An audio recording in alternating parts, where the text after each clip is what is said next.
خوش اومدیم به اولین ویدیو یوتیوب من حتی پایم نداشتم، الان چمدون گذاشتم رو دسته چمدون گوشیمو گذاشتم که ویدیو بگیرم و راجع به این صحبت کنم که من چجوری دوستامو تو فرانسه پیدا کردم، این چجوری دوستای فرانسه رو پیدا کردم و شما چجوری میتونین وقتی کشور جدید رفتین دوست پیدا کنین. ببینید من جوری که ارتباط میگیرم با آدما چیزی نیست که بخوام به همه توصیه کنم، خیلی رندومه. مثلا من نمیدونم حالا شما اینستای منو دیدین یه هایلایت از جنوب دارم که یه ماه مونده بودم. من خب 4 روزشو با دوست و همکارا بودم، بعدشو کلا با افرادی بودم که نمیشناختم، یعنی تو مسیر شناختم و پیششون میموندم، بیرون میرفتیم و خب بعد ریسکش رو بپذیری که ممکنه آدمهای غلطی از آب در بیان و من همین کارو واسه فرانسه کردم. یعنی اینجوری بود که من نشسته بودم تو اتاقم، داشتم دنبال خونه میگشتم واسه لیون.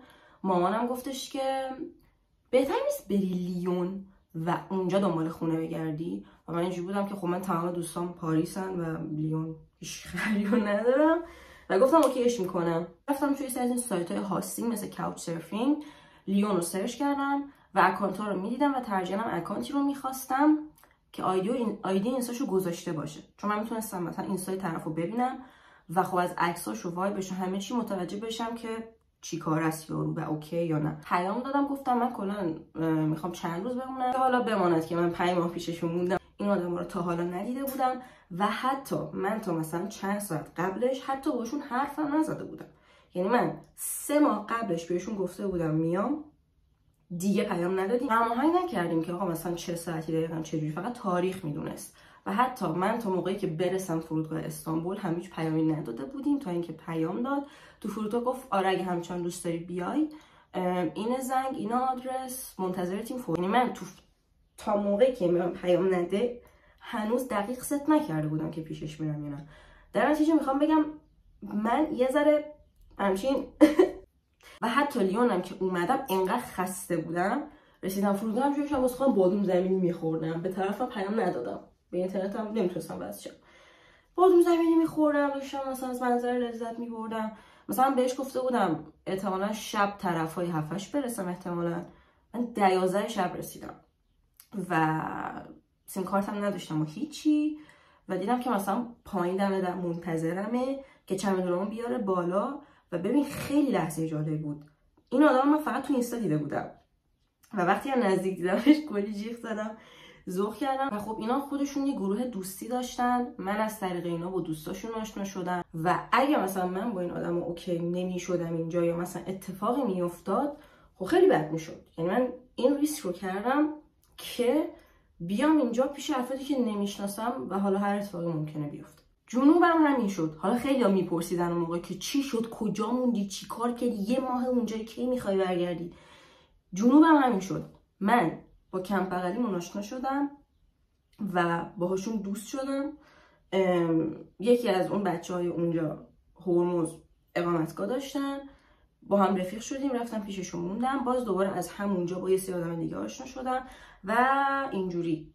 یعنی اول از همه باید بدونید که یه مدتی قرار تنها باشی. ببین الان منم خب این دوستا رو دارم اوکی، ولی عملا تنها. چرا؟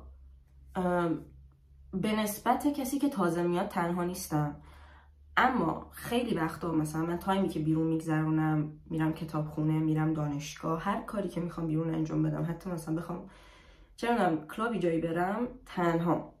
اینجوری که بگم مثلا یه دوست هایی دارم که با همین اینجوری ندارم و خب با این قضیه اوکی هم و میدونستم همینه. مثلا من الان تو دانشگاه هیچ دوستی ندارم و اتفاقا ترجیح میدم که تنها غذا بخورم. خیلی جاها تنها. توی پروسه دوست پیدا کردن عجله نکنید. در طی زمان کم کم به دوستاتون اضافه میشه. حالا باز من خودم خیلی آدم عجولیم و اینو که دارم میگم دارم به خودم همین حرفو میزنم. مثلا گاهی میگم وای من چقدر تنها، ولی خب در طی زمان واقعا شما کم کم با آدم آشنا میشین و از این لحاظ مشکلی نیست. و اینم بدونید که ممکنه در این مسیر گاهن ایگنور بشین. اینو باید بپذیرید که مثلا میرید جلو با یکی حرف میزنید، نه که حالا لزوما حتما طرف بگه که نمیخوامت، مثلا رفتار سردی داشته باشه که خب این بخشی از این مسیر اگه میخواید با آدم ارتباط بگیرید و یه دایره دوستی رو تشکیل بدید. یکی از راهاش برفرض ریختن این اپلیکیشن های دوستیابی و بامبل و تیندر و جور چیزاست که من مثلا خودم تو ایران استفاده نداشتم واقعا وقتی اومدم اینجا واسه اینکه با آدم آشنا بشم از این اپلیکیشن ها استفاده کردم، با یه سری هم آشنا شدم، ولی خب اصولا اینا واسه یه دیت کردنه و یه ذره سخته که اینو به طرف بفهمونی مشخص بشه که لزوما داستان دیت نیست، یه ذره پیچیده است از الان بهتون بگم، ولی به طور کلی پتانسیل اینو داره که بهتون کمک کنه با آدم آشنا بشین و دوست پیدا کنید. کتابخونه هم ای خدا پیشی این پیشی کجا بودی؟ خدا ببینیش، ببین خدا وای بچه این پیشیه اومد خرد. ای وای دومشو کی بریده؟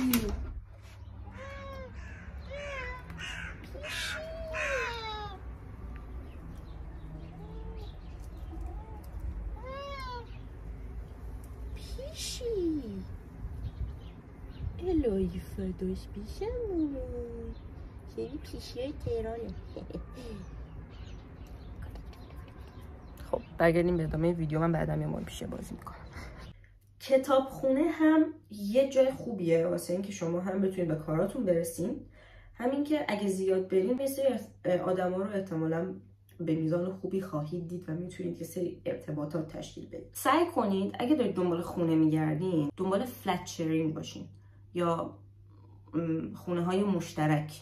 نمیدونم خونه مشترک میگن چی میگن. باز اینم یه ذره ریسکیه، ممکنه یه سری آدما توی خونتون باشن که واقعا کثیف باشن یا باشون حال نکنید یا هر چی، ولی خب اگه خوب از آب در بیاد واقعا دوستای خوبی پیدا میکنین و خب شبیه خانواده‌تون میشه دیگه. یعنی شما هر روز اینا رو میبینین، از زندگیتون گاهن میگید بهشون، در جریان هم هستین. خوبه کلا فلت شیرینگ. جوری که من مثلا یک خونه رو پیدا کردم از این آرتیست بازیایی که در آوردم، مثلا بهتون گفتم چجوری اومدم فرانسه یا مثلا چجوری جنوب موندم، همون حرکتم برای اومدن به اینجا زدم.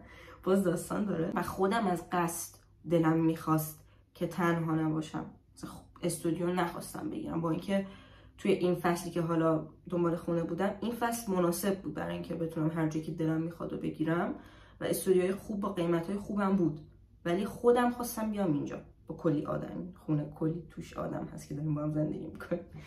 حالا یه بحث دیگه است.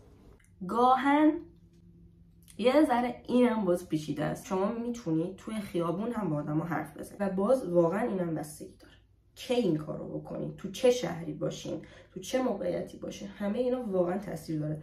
من هنوز این کارو نکردم ولی تو ذهنم هست، یعنی اگه موقعیتش پیش بیاد ممکنه واقعا تو خیابون با کسی صحبت کنم و ارتباط بگیرم.